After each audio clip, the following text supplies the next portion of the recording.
आता पाहणार आहोत मुंबईतल्या आणि उपनगरातल्या बातम्या। प्रसिद्ध गणेश मंडळांच्या गणपतींच्या विसर्जनासाठी विशेष तयारी। लालबाग परळ गिरगाव परिसरात भाविकांची प्रचंड गर्दी। सुरक्षेच्या कारणास्तव मंडळांतर्फे फेस डिटेक्टर आणि मेटल डिटेक्टर सह इतर यंत्रणा ही कार्यान्वित। लालबागच्या राजाच्या विसर्जनासाठी यंदा विशेष व्यवस्था। विसर्जनासाठी मोटराइज तराफा वापरला जाणार। तराफ्याच्या चहू बाजूला असणाऱ्या स्प्रिंकलर्सच्या माध्यमातून पाण्याचे फवारे उडणार। तराफ्याला समुद्रात नेण्यासाठी दुसऱ्या बोटीची मदत लागणार। कल्याण डोंबिवली महापालिकेच्या प्रभाग रचनेवर 264 हरकती।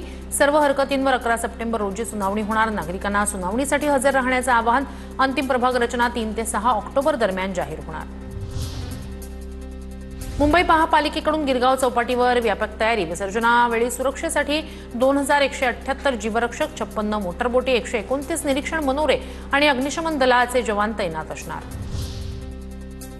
नवी मुंबई आंतरराष्ट्रीय विमानतळ क्षेत्रात वावरणाऱ्या पक्षांवर आता बर्डगार्ड इंडिया ही संस्था वॉच ठेवणार। नवी मुंबई विमानतळ कंपनीची माहिती।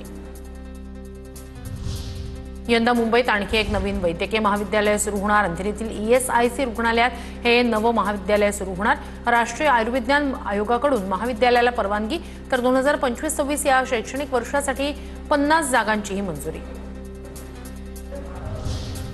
केंद्रीय शिक्षण मंत्रालयाकडून देशभरातील दर्जेदार शैक्षणिक संस्थांची क्रमवारी जाहीर। मुंबई विद्यापीठाला पहिल्या 10 मध्ये स्थान नाही।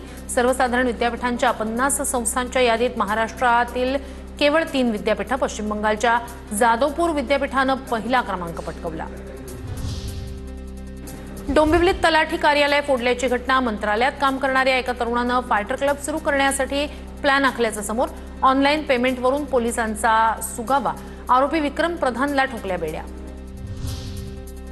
मध्य रेल्वेच्या लोकल स्थानकांवरील स्टॅटिक QR कोडद्वारे पेपरलेस मोबाईल तिकीट बुकिंग गुरुवारपासून बंद। या निर्णयाचा योग्य प्रकारे तिकीट काढून प्रवास करणाऱ्या प्रवाशांना फटका।